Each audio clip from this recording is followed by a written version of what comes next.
Welcome to More Than a Refresh, a podcast about data and the people who wrangle it. Today we are speaking with Erik Brandsberg of Heimdall Data. Erik, introduce yourself. Hey, thank you, JD. So I'm the chief architect and founder of Heimdall Data, and we are, as a company, trying to help to improve database technologies by providing an abstraction layer that provides a variety of services, not only to Postgres, but to many other databases. Great.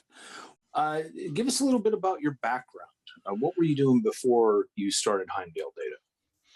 Well, I mean, even from the beginning, I self-taught myself to program when I was 12, learning C. Went into the military, was doing communications programming on mainframe platforms from there. I ended up, while I was still in the military, I founded a dial-up ISP in Montgomery, Alabama. And I've been working communications type roles ever since, as a network engineer, system administrator, product management, support roles, all for hardware manufacturers, Silicon Valley companies, throughout the decades. So That's interesting. I actually, many moons ago as well, like a lot of people I don't think realize how old the internet really is because we have a whole generation that's just grown up with it as existing. But one of my first real jobs was starting and operating an ISP in Portland. I don't own it, but it's the largest privately owned ISP in Portland to this day. There's a lot of interesting history there, from selling hardware on Usenet to I used to sell 486 DX266s. Brace yourself, young folks, with 1 gigabyte hard drives and 16 meg of RAM running Linux for $5,000 a pop. And they were, go ahead. My first PC that I built myself was for college, which was a 386, had a 20 gigabyte hard drive, and eventually upgraded that. I for 386, I had 16 megabytes of RAM, which at that point in time was unheard of. So I can definitely appreciate where you came from. Yeah, the first one I built was actually a 486 Cyrix DX40, the old Cyrix chips. I've always been a big fan of the underdog. I loved that they were trying to take on Intel. I love that AMD has come out of the come out swinging and is really taking on Intel now. Yeah, they've done a really good job. It was weird that they kind of went to sleep for a decade because they were doing real well with those Opteron processors. Yeah. All right. Well, let's go ahead and move forward here. Heimdall Data. Tell us a little bit about. Let's not get all salesy, but tell us a little bit about Heimdall Data. What you said, that you're creating an abstraction layer. That's a dangerous term in our world, especially database worlds, because DBAs end up fixing all the problems that abstraction layers cause. So tell us why you're different, why you don't cause problems.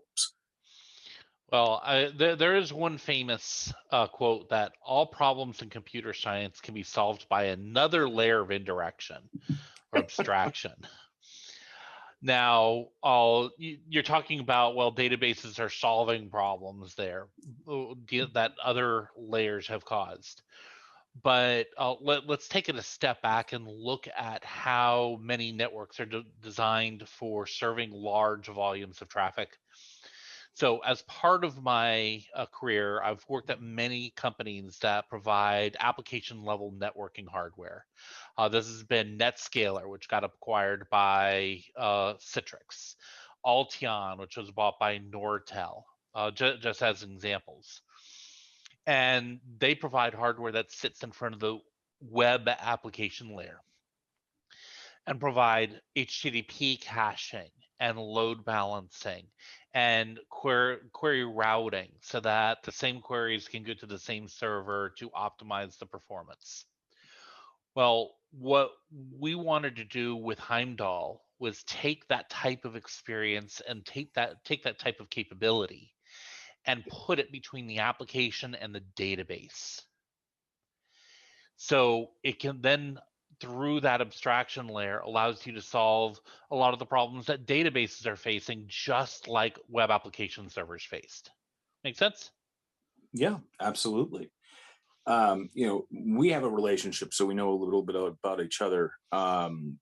With command prompt and Heimdall, Yep. but I want to get into some of the technical details of what you do here in a little bit. But I want to kind of bounce back to the people Postgres data part of this. And, obviously you're a technologist, but what is it that within that you're truly passionate about? I like solving problems. Uh, I I like being the Sherlock Holmes of technology problems. So many people like to spend their time solving crossword puzzles. Nothing makes me happier when I have a challenging customer problem and I can solve it, and then through solving that problem, I can provide value to them. So, in essence, you enjoy being a sociopath who solves problems. Eh, I wouldn't call it sociopath, but the problem solving part, yes. No, there's a great I think it's a BBC series called Sherlock, and the character is the same actor that plays Doctor Strange. Yeah. And in that series, they play up that he's a highly functioning sociopath and that he desperately he doesn't quite connect on the same human level as normal people. So that's where the joke comes from. Yeah. All right. So, but you also, beyond solving problems, there's an inner problem that you solve quite a bit, right? And I suffer from this as well, and that is a need for travel. And as I understand it, you've been to quite a few countries. How many have you been to? I'm up to 40. Now, last few years working with Heimdall, I have not incremented that number much. In fact, since I was 40, I have not added to the total. So I had hit 40 countries at 40 years old. Oh, that's interesting. Kind of a milestone there. Now, I've Yes. been to a few myself. I haven't been to 40, but I've been to, I don't know, maybe almost a dozen. And there's countries I just won't go to. I just won't. I refuse. In fact, I broke that rule. I used to have a very basic rule. If I can't drink the water, I'm not going to the country. And I ended up working with the Chinese PostgreSQL community and having to go there twice. So I ended up breaking that rule because depending on where you are in China, you can drink the water or you can't. But have you ever had to, deal with dissidents or fleeing a country or Cuban takeovers or anything like that? Well, in 2012, I'm not sure if I'm sure one name you would remember, the name Benghazi, Sure. when the Libyan embassy in Benghazi was attacked on September 11th. Well, what a lot of people don't recall is that that was one of three embassies that were attacked on that day. The other two were in Tunisia and Egypt. Now, Oh, I happened to be in Tunisia, staying about 2 miles away from the U.S. Embassy when that happened. I was on site working with a telephone company doing a deployment of a large scale cache system to cache internet traffic. And that Friday, the embassy was attacked. The school attached to the embassy was at least partially burnt down. And I was on a 5 in the morning flight out of Tunisia to Germany to figure out what I'm going to do next because I was supposed to be there for another week. well, now that had to be pretty intense. How did you know to leave? I mean, did someone bang on your door and say, "American, get out," or was it a little more nuanced? No, I was when it happened, I was actually working in a telephone data center. So probably one of the more secure locations that I could have been. And I was staying in a hotel that was primarily catering actually to Saudi Arabian customers. So I wasn't specifically where you would find Americans at that point in time. But with my family and everybody else, they were all worried. And I have my sister at the time lived in Frankfurt, Germany. So I'm like, you know what? I can just get a quick flight out to Frankfurt, maybe visit with her over the weekend and figure out what to do from there. And what I figured out what to do was fly back to the US and wait for everything to settle down. Well, it But certainly seems like a prudent direction considering what was going on. yeah. Wow. I mean, I've never had the pleasure of something like that. The worst that I had is I got mugged in New York City once, and it was my own fault. And it's interesting. My stepfather used to have a saying that no matter where you are, where you're traveling, what you're doing, be in your hotel room by midnight. Nothing good happens after midnight. I can attest, nothing happened that's good happens after midnight. Go to your hotel room. If I have a few drinks on the road, I will generally just stay at the hotel bar. Which is a good way to go. Speaking from experience, speaking from many pub crawls that I'm too old for now, thank goodness. Yeah. That's the wise choice. All right, well let's get into Heimdall Data, not as the company but the technology. There's some interesting aspects to it that I don't think people understand. As I've spoken with people to it about it, there's a difficulty in demonstrating the value. And we've had, you and I and your co-founder Roland, we've all had many calls about how do we demonstrate value to a potential client, because we know it's there. Yeah. It's obviously there. This is why it was built. But when you have open source solutions that are free, that let's say they don't do it as well, but they do a good portion. They do perform a good portion of the services that your product offers. It's very difficult to say to someone, well, sure, you can use PG Bouncer, which is a good piece of software, but that's just connection pooling. Yeah. Right. Versus Heimdall, which is connection pooling plus. So tell us a little bit about the plus. Just technically speaking, what are the bullet points or action items that Heimdall Data's proxy provides? So the two big features that Heimdall provides is automated caching and read-write split. Although more and more I'm comparing these two and making them one and the same because they actually build on each other. And read-write split, just for anybody that's not familiar with the term, the idea is to take the read queries that are coming in for the database and offload those onto standby nodes of your database cluster. Now, in both cases, you have to be able to deliver the current version of the data that a client is accessing. And one of the most common problems with that is what the read after write problem. If you write against the master database and then immediately read, are you going to read what you just wrote, or are you going to read something that's stale? And in both cases with the caching and read-write split, we help to guarantee that you're reading the correct thing. Yeah, and to kind of break that down into a concrete example, and that was a good explanation.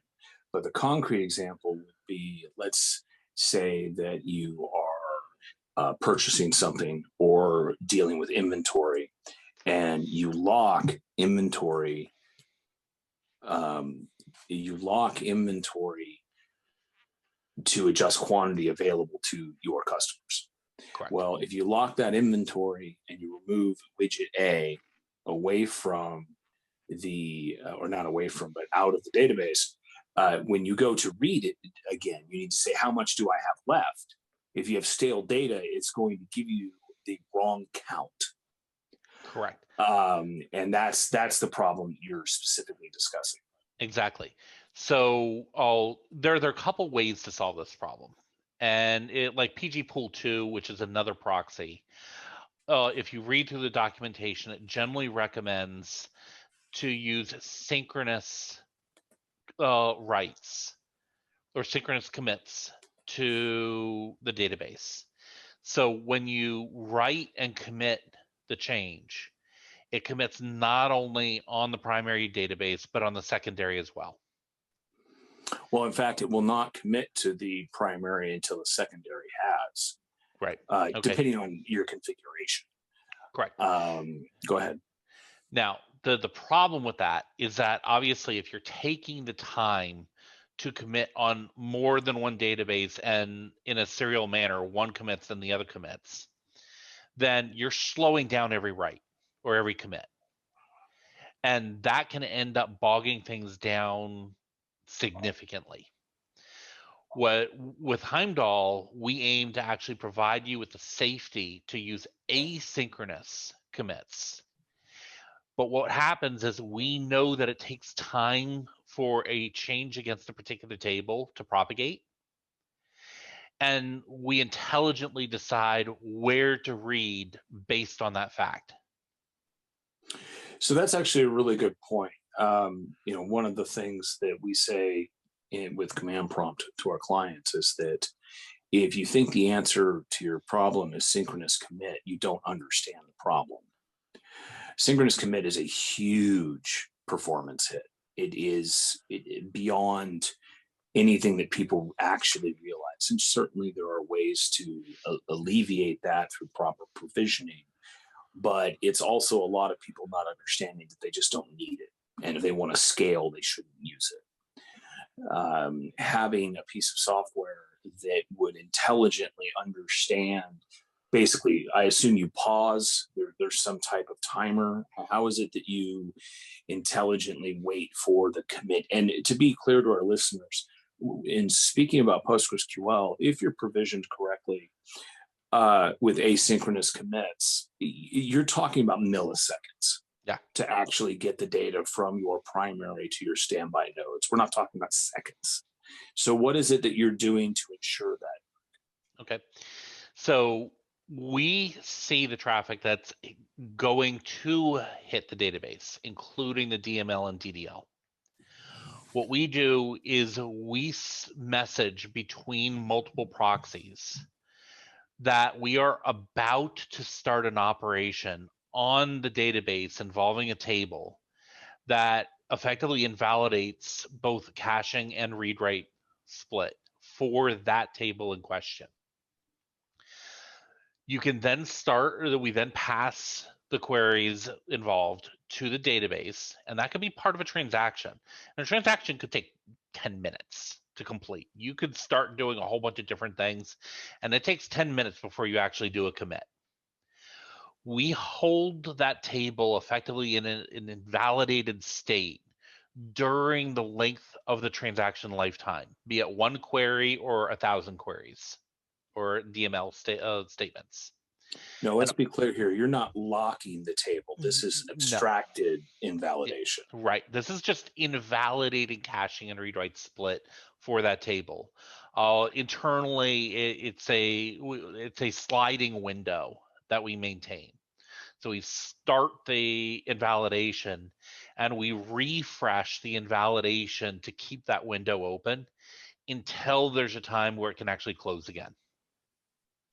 And you talk about multiple proxies. Are we talking about an actual architected situation where you're not doing it internally within a single proxy to create virtual proxies? You have multiple installations of the proxy that understand how to speak to each other? Yes. The entire architecture was designed to scale. And you can throw 1, 2, 5, 10 different proxies. You can make it an auto scaling group like an AWS so that it only spins up as many as are needed. But it does caching and read-write split as if it were one. Interesting. Okay. No, that's fantastic. Now, let's for our listeners, read-write split is actually a particularly difficult problem. And the reason it exists is because multi-master will effectively break at some point. If you have two databases that can write individually and then somehow magically through an algorithm merge those results to become a canonical data set, eventually something's going to break. That's why one of the most difficult problems with multi-master is conflict resolution.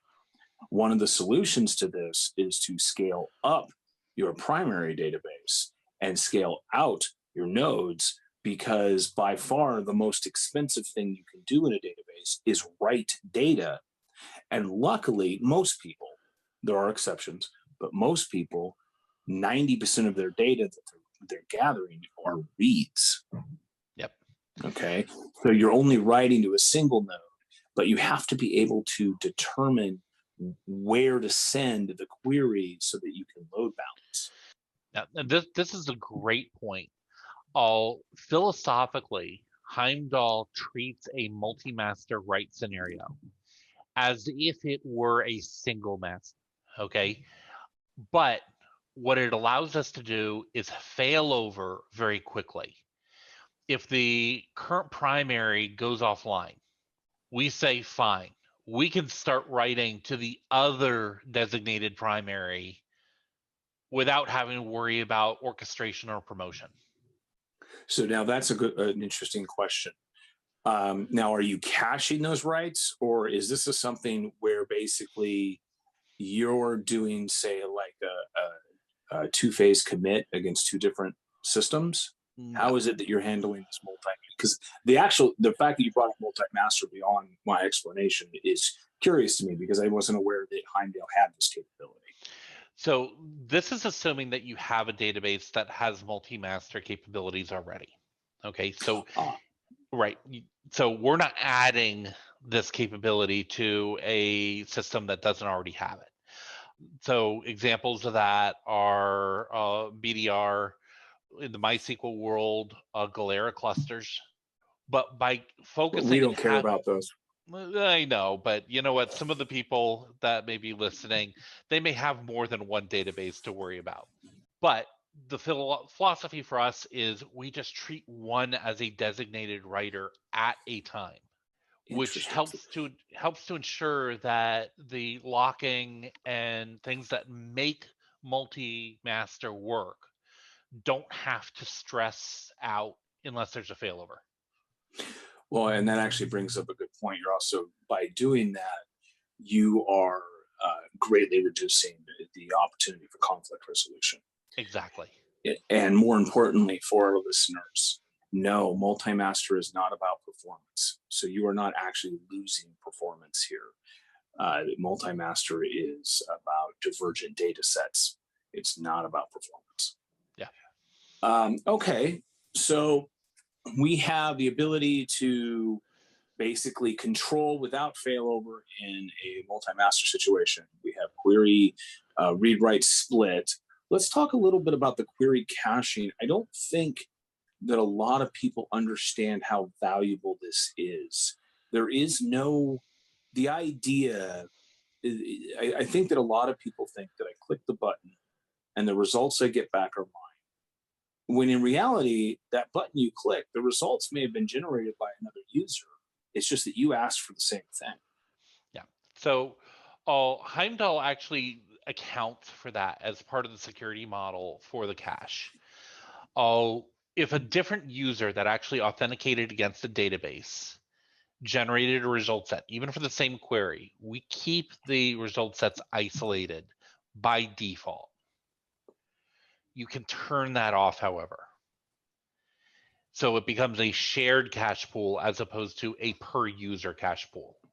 Explain to me the benefits of a per user cache pool. I think the shared user cache pool, assuming you're not dealing with PII or something like that is pretty obvious. Well, what's the benefit? How do we garner that performance improvement and scaling on a per user cache pool? Well, I mean, there are a lot of different scenarios here. The very typical scenario is that you've got an application server that's using one user that's connecting to the database in order to drive an application. In that case, whether you call it per user or not, it's the same thing because there's only one user to deal with. But if you're dealing with something like an analytics environment where different people have access to different data, you want to ensure that only the data the database says the user is allowed to access, a user can access.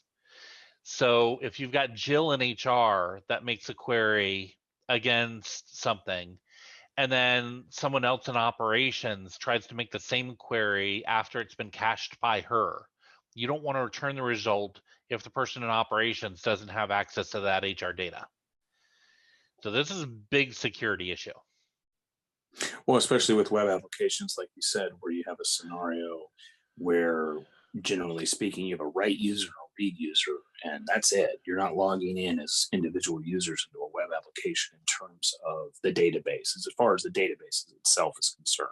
Yeah. So that case, a write user and read user, you're not really using the users to isolate from a security perspective. So you can just turn off the per user isolation with a cache layer. Okay. So we've talked about read write split. We've talked about your query caching. Now, I want to go a little deeper here because I don't think we touched on the usability of query caching, but what this really boils down to, there's basically one thing that this really does that everybody wants that people seem to misunderstand, and that's performance, right? I mean, we Yeah. have a situation where a lot of people don't realize that if you're selecting the same data, you're working that machine for no reason, and that data can be readily available via a cache, and you guys provide that. Yep. A lot of database or DBAs will think, oh, well, there's a block level cache on the disk. And as long as I keep everything in the block level cache, then I don't have to worry about that too much. But there, that's not really true because you still have to compute the result with every result returned. But That's actually, I apologize for interrupting. I think that that's an unfortunate reality. You're right that a lot of DBAs do think that, but that's from the days of spinning disks. That's from the days when we weren't doing thousands of transactions a second.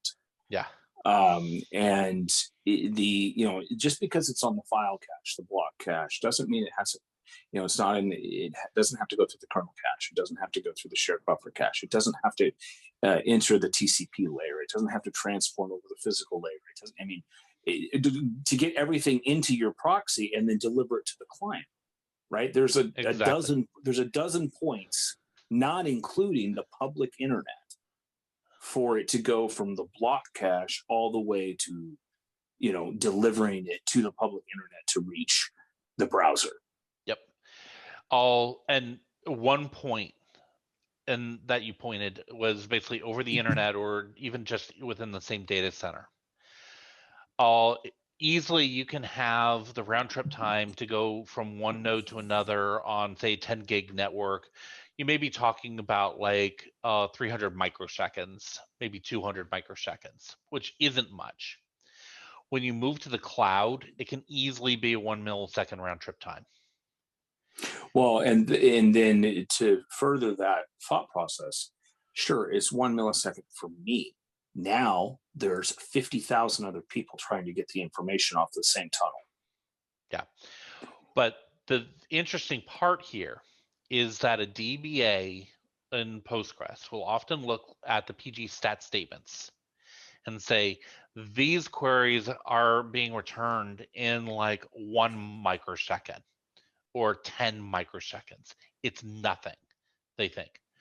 The problem is it's the round trip time to go from one side to another. And let's say it'll be maybe 5 milliseconds if you even go between availability zones in AWS. in the same region.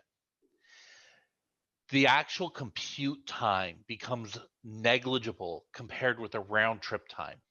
And because Heimdall is designed to be distributed, you can put your proxies, your cache, as close to the application as topologically makes sense.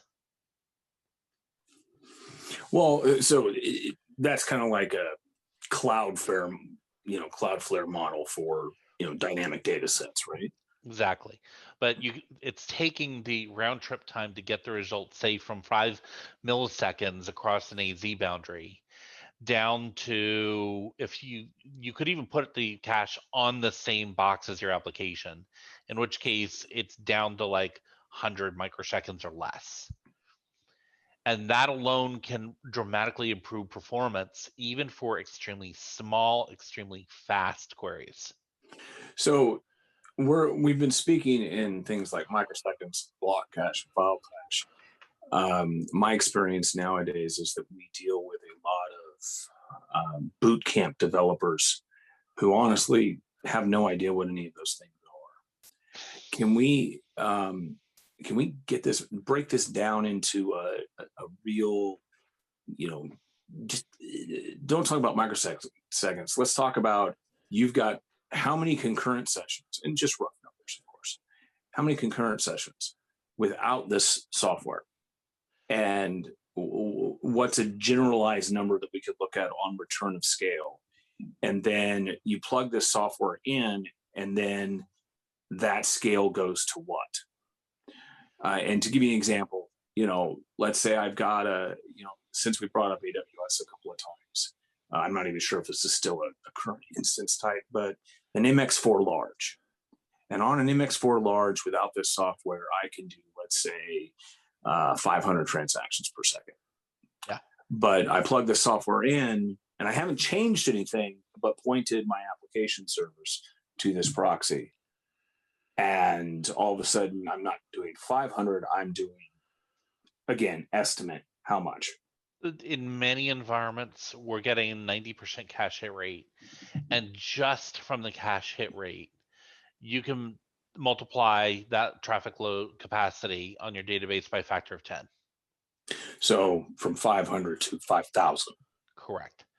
And that's not accounting for then the read write split, where you can have a second node that can take off part of the remaining capacity. Connection pooling, where your time to first byte can be significantly quicker, etc. What is the theoretical limit on the read write split in terms of nodes? The largest cluster that we've put in front of right now has been a 16 node cluster in AWS, Aurora cluster that's 16 R5 12 extra large, which if you look up the pricing on that, you're like, wow, that's a lot per hour. And this particular cluster was driving over 80 gigabits a second of traffic. Now, this is interesting, okay? Because what a lot of people don't understand, now we're going to hit on the other point. Point one is performance. Everybody wants to know, are you going to make me faster? That's all I care about. Are you going to make me faster? But you just brought up something very important. You brought up Aurora. And Aurora charges you for IOPS. So now, not only have you made it faster, you've made it cheaper. Yep, you're correct. You have made a situation, because of your query caching, that you have enabled not only Aurora to scale past what it's already, I mean, that's what Aurora's for, is scale, but you have greatly reduced the cost of an investment in Aurora on an hourly to monthly basis by installing a proxy that your model is what, I think it's a yearly fee or a per monthly fee, depending on how you're doing it. However you want. However you want, just buy the software. Fair enough. Down to the hour. Down to the hour. That's right. Fair enough. But what you've done now, this would be interesting. I mean, speaking as a consultant, if I had a piece of paper, now I'm dating myself. If I had a PDF that, or now I'm still dating myself. If I had a website, a meme, if I had a meme that showed the caterpillar that is Aurora, which is funny because it's not a caterpillar, and how it turns into the fluttering light butterfly in terms of the weight of your pocketbook and trying to use Aurora, I think that that's something that your marketing person could work with to help you guys get a little bit of business traction. Because I, as someone who runs a for-profit company, have never made the connection until this moment talking to you that by deploying this software, I can save my customers money. Not only am I increasing their performance, I'm saving them money. Correct. That's the two prongs of solving the problem right there. So in that particular, the 16 node cluster case, so that's one writer and 15 readers. In actuality, it was an auto scaling setup where the databases, once they stopped receiving load, they started scaling down. Once we were in place, it shifted from 15 readers down to 5. So we went for, so one, we have not a theoretical, but an actual proven use case that Heimdall can handle at least 16 read-write split nodes. Correct. But we also have a scenario where by putting Heimdall data in place, we went from 16 nodes down to 5 on dynamic scaling. Correct. That's a huge reduction in costs as well as improvement in performance. Why haven't you guys been talking about this? There should be a white paper on, Y Combinator or something like that about this. So at this point, we're actually working with AWS teams to help them, because they are definitely focused on providing the best solutions for their customers. And it's odd. I think that they don't want to lower their list prices, but they're more than willing to offer up better solutions to their customers that will, in the end, lower prices anyway. That's actually my experience with AWS. The thing that, one, they're extremely customer focused. Yeah. Which is one of the reasons why they've been so successful. It's not like there aren't other cloud companies out there. Yeah. But more importantly, and I agree with you, I think that and I don't know this, but thinking the way that I think, the way that they determine cost is based on a single element, right? This widget, it's a virtual widget, but this widget costs X. That's what it costs, period. Yeah. But if you only need one of them, we'll only sell you one of them. Correct. So if there's a way that we can stop you from having to spend time or money for 16 of them, and I only need to sell you 5, that's good for them, because they recognize that there is no more powerful feature in a client, in a business growth strategy, than loyal clientele. And if they're taking care of their clients in that way, then the client isn't going to so much mind that they might be paying a slight premium, for example, for Aurora. Yeah. So in that aspect, we've been actually working with the AWS sales teams, and we actually multiple meetings a week. We get on calls with the AWS teams with customers in order to help solve these problems. So to some extent, it's not necessarily that we don't want to talk about this, but when it makes sense, it's often being brought to us. Fair enough. And I mean, I guess from another perspective, if you are working directly, it doesn't even have to be AWS, it could be Microsoft, it could be Google, it doesn't matter who you're working with. Yeah. But if you're working with a partner like that, they will talk about it for you. You don't have to, at least in theory or hopefully, right? Yeah. Okay, so go ahead. Yeah, and we are working with the other cloud providers as well. One is very clearly the biggest one. So, well, that's actually an interesting statement, because if you look at, I would say there's one that's clearly considered the biggest one. If you look at the actual cloud sales between the two that are the biggest, that would be Amazon and Microsoft. Yeah. Microsoft is not, I mean, yes, Amazon is bigger, but Microsoft is not that far behind. And it's funny, you get advocates, right? You're like, oh, Amazon's the best, or Microsoft's the best, or whatever. And they're like, well, they're $1 billion per quarter behind. I'm like, well, yes, but you're dealing with $25 billion a quarter, right? They're in order to actually put your mind around it, you have to think about the idea that you're making 1,000 and I'm making 900. Yeah. Right. That's not that far behind. Right. So there's a different scale, that we have to consider. Yeah. But all right. Well, that was interesting that you brought the Aurora case in there. It's a great use case. I will have to say, I wish Aurora was a little bit more PostgreSQL and a little less PostgreSQL API. But it definitely scales, and it is the way they architected it, Grant McAllister, the storage IO and things like that is fascinating. It's really quite brilliant. But let's get back to Heimdall, because that's why we're here. So we have distributed nodes. Yep. We have high availability tolerance. Yep. We understand multi-master when we need to. Yep. We have read-write split. Sure do. We have connection pooling. As I recall, we also have query statistics, right? Where you can kind of understand what's really going on in the database. Is that correct? Yes. And this is actually somewhat important. You may think, again, going back to PG stat statements on Postgres, and there are many tools that can extract data from that. But that is the data from the perspective of the database, not from something that's on the wire that's pulling the data from the database. And we provide, for example, statistics on how many bytes the average result set returned for a particular query pattern is. And you can spot queries that are returning lots of data. And lots of data means it takes longer to transmit. And that is not accounted for in PG stat statements. No, it certainly isn't. I mean, it's basically how fast Postgres has let the data go and let it go fast. That doesn't mean that it has reached its destination. Give us do you have a working example of how that's beneficial for people? Often in particular, when you've got repeated queries that are returning large amounts of data, select star from table A. Okay, it could be a megabyte of data.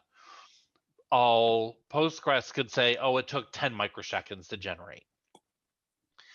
Often people won't even be aware of the time that the impact of that on the application, because they'll set thresholds on logging and monitoring where they only care about something that may say take 1 millisecond. But with Heimdall, we organize the data based on percent of time spent waiting on the database for a given query pattern.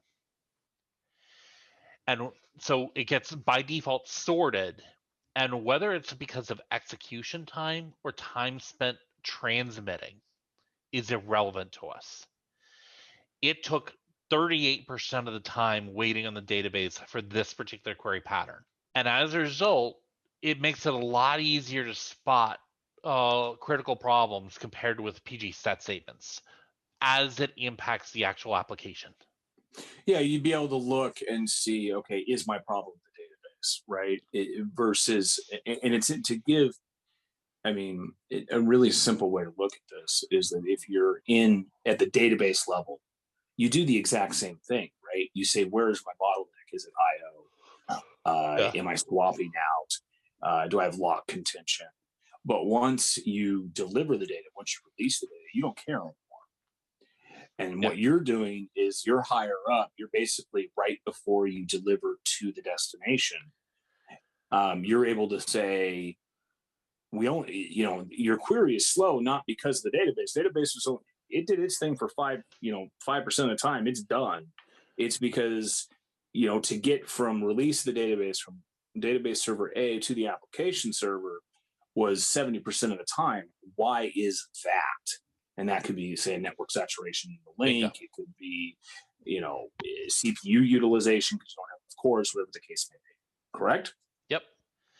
And another thing, and this is something that most people don't realize, not all queries get logged by PG stat statements. Oh, let's talk about that. What kind of queries don't get logged by PG stat statements? Discard all as an example. Set transaction isolation level statements. Abort or rollback. Things that frameworks generally spew like a fire hose as part of their start and stop a unit of work. The Postgres doesn't discard, record. yeah, discard all that, I can see that being extremely expensive, especially with a connection pooler. Correct. So the reality is that those aren't going to be visible. But because, again, it's really not even on the database itself, it's the network round trip. If you're doing a discard all every 10 queries, you're slowing things down dramatically if you don't need it. So Heimdall records those. You can see it. You can see what the impact is. And it's not unusual for us to see that queries of PG stat statements doesn't even report could be 30 to 40% of the time spent waiting on the database. Because it's a discard all, or something like that. That's interesting. So for our listeners, if you're not familiar with this terminology, what a connection pooler does is share connections so that you don't have to tear up and down connections, which is very expensive. And on each session, it may be on each transaction, but generally speaking, on each session, a connection pooler will reset the connection to a particular environment, whether it be isolation level, transaction isolation level, or whatever. Well, when a new session comes in and the connection pooler detects that it's coming in and being assigned to a session that is just dropped, the connection pooler will reset that environment. And what people don't realize is that when you reset that environment via discard all, you're getting rid of all environmental variables set, you're getting rid of all memory settings, all transaction isolation. You're telling the database that this new session is created under a brand new environment. That on its own is not expensive. When you're doing it over many connections, many user sessions, as Erik is pointing out, it can be very expensive. Erik, you just said it was how much time?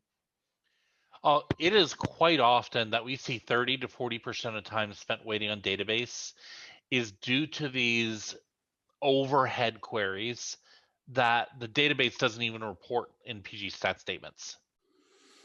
Interesting. So a couple of things there. One, I think we should talk to the community about that if we can find a way to show it.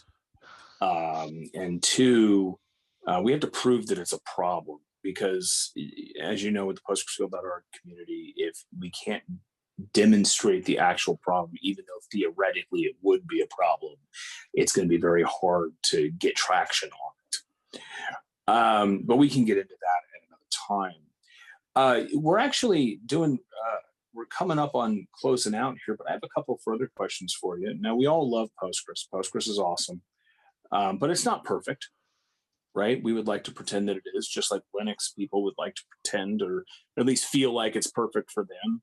I mean, I've been running Linux as my primary desktop. In fact, I'm running it now as we speak for literally decades. And even to this day, one of the things I dread the most is upgrading, right? Because what's going to be different? What's going to change?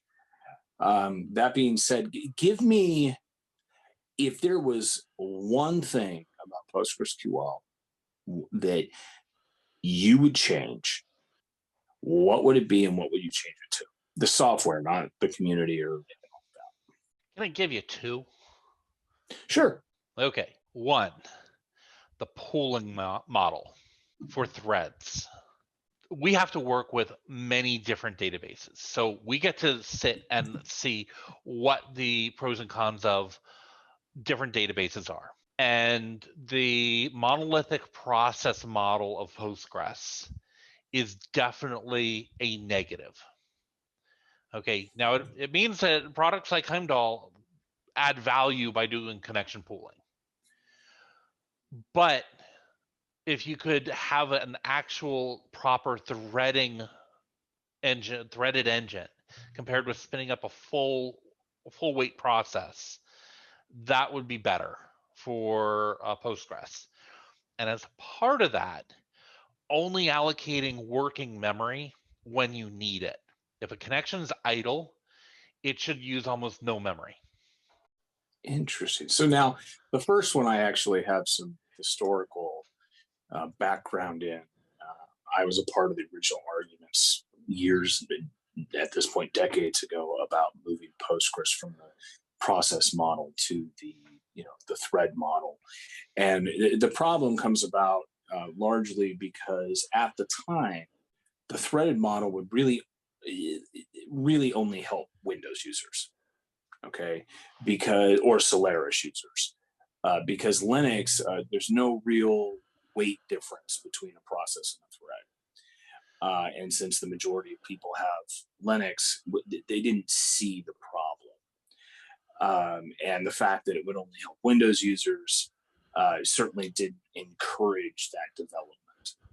Nowadays, that when you're in a situation where there was really only two operating systems. I mean, sure, HPUX is still around, and you might see a Solaris here and there, but the reality is you're running Linux or you're running Windows. That's it. Unless you're running a specialty appliance like FreeNAS or something, in which case you're running FreeBSD. Which, shout out to FreeBSD, you're awesome. I love you.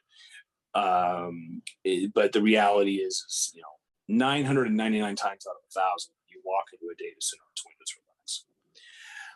So the threaded model, because we run the process model on Windows as well, and it would certainly be beneficial, I agree, to this day. In fact, there has been 2 attempts at getting threaded pushed back into the community.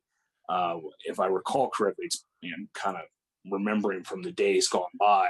One was done by SRA OSS, and then more recently, and when I say recently, I was saying last 5 years, there's one that came about from, I believe it was the Postgres Pro folks out of Russia, which is run by Oleg, who is an awesome guy. Both of them failed. And I don't think that we're going to see that direction until a new generation of PostgreSQL developers comes about. We are still very much driven, the community is still very much driven by either the first generation, which would be, say, the Tom Lanes, the Bruce Monchens, or the second generations, which would be the Peter Eisenstrauss and Robert Haas's, who are traditionalists. And they've built a great piece of software, so it's hard to argue against that. But I do think that as we get into the third and fourth generation, which is going to happen sooner than later, you're going to start seeing a further push for extending Postgres beyond what we're normally comfortable with. And a good example of that is that Amazon and Jan Week, who is a former core member of PostgreSQL, actually recently proposed the ability to have custom protocols within PostgreSQL so that you don't have to worry about backwards compatibility. Right now we're on libpq, I think it's version 4 or 5. You speak that dialect, that's great, but you can also connect and say, I'm actually speaking Java spec 3 or whatever the current spec is. And then you would get all of the great features of that without interfering with the former. And where it comes from is the soon-to-be open source distribution of PostgreSQL from Amazon that looks, acts, and quacks like a duck called Microsoft SQL. So not to take away from your point, but I think that we will see that. I just don't think it's going to be tomorrow. I think that in the end, people are just going to realize, okay, this is silly. Let's move forward with a modern model. Yeah. Kind of like how you see people moving from C to Rust, that kind of thing. Yeah. So the big issue to me probably isn't necessarily what the obvious point. It is that once you have everything in a monolithic process, but threads, I would say it, to some extent, there being a pooler built into that process, kind of like PG Bouncer, kind of like Heimdall, that effectively pools in front of a pool of threads that get dispatched out as needed, and state for a particular front end connection gets managed by the pooler itself. Interesting. So in that case, your working memory only gets allocated off by the thread when it needs it. State information gets tracked with a front side connection, but that's the only thing that gets tracked with the front side connection. And a different thread can handle work at different times for different front ends. Different thread can handle. Well, okay, just now like I with know. just like going back to PG Bouncer terminology, session based load balancing, or Right. I was more thinking along the lines of background workers, yeah, which are wonderful, but also seem to be something that was created because we didn't have another solution for yeah. it. And being able, like you just said, you have a situation with a background worker where you're able to do part of the work of another worker for it. Okay, so that's number one. And that's a particularly technical, Yep. that's a change in core architecture, right? That's not something like flipping a switch, like the good old days. I mean, one of the things that happened back in the 8.3 days was we moved from floating point timestamps to integer-based timestamps, and we also stopped implicitly casting, and that actually broke the internet. When we stopped implicitly casting, that was a major change. We've had a conversation on this. I may want to revisit this after the next point. But I think you were going to be going to what was my second point of what I'd like to change. That's right. What is your second point? Okay. Getting rid of file-based configurations as much as possible. That's actually been a discussion as well often. And I would agree with you. I don't think, let me take that back. We already have removed file-based configurations for PostgreSQL.conf. Now, it does still write a configuration file. It still reads the configuration file, but you can manage that directly through, the PostgreSQL. Yeah, I've been playing around with some of the newer versions of Postgres, and while most of my customers are still on from 9 to 12, obviously there's new stuff coming in. PGHBA, being able to access it as a table, great improvement. That's a big, that would be absolutely hands down. It's the way it should be. It's the way it should have been from the beginning. Yeah. And we've had the argument, not you and I, but the community has had the arguments in the past about it, and the reasonings were sound, but it was still one of those things like, it doesn't matter. We got to figure this out. I agree with you 100%. And especially your second point. I think that your second point, using alter system to manage the PostgreSQL.conf. I mean, there is, in fact, I'm of the opinion that if you're touching the PostgreSQL.conf, you're doing it wrong at this point. It is a huge step forward. It's been in, I'm not sure when it came up. I think it was 9.4, I think. So it's been around a while. But you're right. Being able to access the pghp.conf as a table, use standard, update, delete, or a set ACL command or something like that would be a huge improvement. Synchronization, etc. Yep. Yeah. No, I agree with you 100%. Okay. All right. Well, we've kind of not completely out of time. If there's a couple things is there anything you'd like to bring up? Well, there is the one last thing that we recently had a discussion on, just to bring it up, because it is something that is kind of an interesting point, just almost a point of trivia for people. Sure. But and that is the difference of behavior between the prepared statements and non-prepared statements. Okay. Now, when we spoke about this, I understood what you were saying. Yes. This might be a little bit of a challenge for someone who's not in the Java world. So go ahead and please explain what you mean. It's a very It's almost esoteric, right? But go for it. Yeah. Well, it does come into play when we're doing things like read write split and prepared statements are in play. With a prepared statement, obviously, you send your baseline query pattern with parameters placed in the SQL to the database. Now, one of the subtle points of Postgres and how it does prepares is that on return, it tells the application what each of those parameters are as far as a type is concerned. Data type specifically. Data type. So it can say, this field, I'm expecting an integer. This field is a varchar. Okay, then the application can use API calls to say, okay, I want to load an integer into this position. Or even if it said it was an integer from the database side, it could be a string that you're loading. But effectively, there's some typecasting that would have to be done at that point. Now, with a prepared statement, and when you fill in the parameters, it actually says this value is of this type based on what the application said.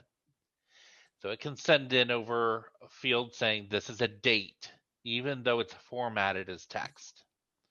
Or this is a UUID, even though it's formatted as text on the wire. Well, in cases like that, often Postgres, when you're just filling in the queries, need an explicit typecast to say, treat this as a text, otherwise it's going to blow up. Okay, and this goes to the change that you were mentioning earlier that happened in the 8.x. I think, 8.4 timeframe? 8.3. 8.3. Well, in the case of the prepared, it does not need the typecast, okay, because it has the information as part of the protocol itself saying, treat this as an integer.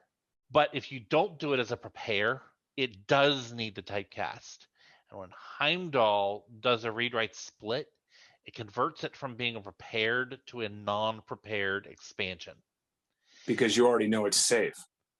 Well, it's not that we know that it's safe, but we're trying to move it from the writer where we did the prepare to the reader, which is actually going to execute it because we're load balancing. Right. So we expand out the query, execute it as a non-prepared command on the reader. And in those cases where it actually relied on the protocol to work, it'll blow up because it no longer has the type information because it's now just a SQL query in text format.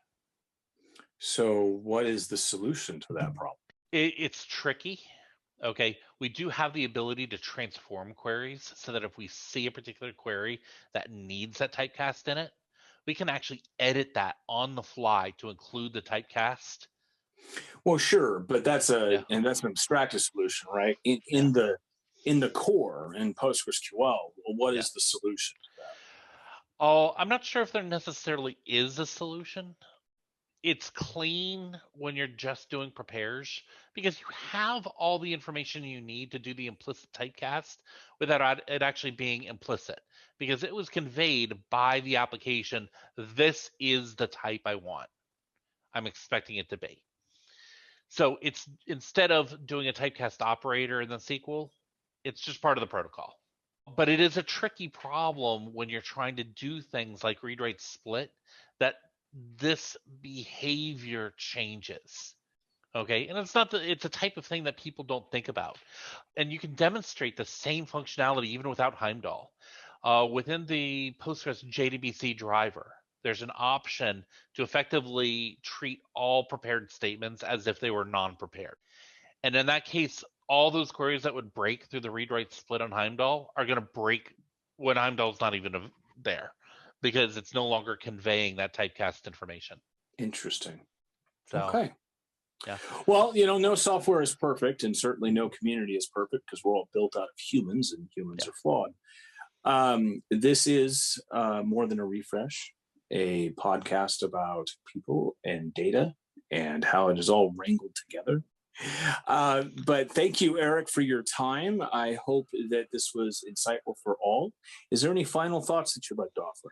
Honestly, I love Postgres. Overall, all between the databases that we're supporting, it is probably the one that I like the most between a balance of power, capability, and consistency.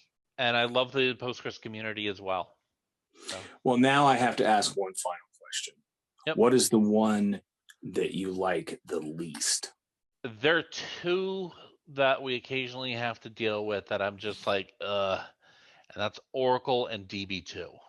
Interesting. Now, I expect that from Oracle. What is it with DB2 that seems to be a challenge? It's just it's a different beast. It's Um, IBM. It's old. It's weird. it's a different beast. Okay. Performance wise, that's another thing that we can kind of do is in the same situation. We load the same data in all the different databases we're testing because we want everything to work the same way. We end up seeing the numbers even for relatively simple test cases. And DB2 doesn't perform all that well, not compared Okay. with REST. So, Well, I mean, to be fair, I think that they haven't put the energy into it in the last decade as they've seen the writing on the wall for that software. And with that, this has been More Than a Refresh, a podcast about data and the people who wrangle it. Thank you, Erik, for your time. We wish you great fortune with your software and have a great week. thank you. It's been great, JD.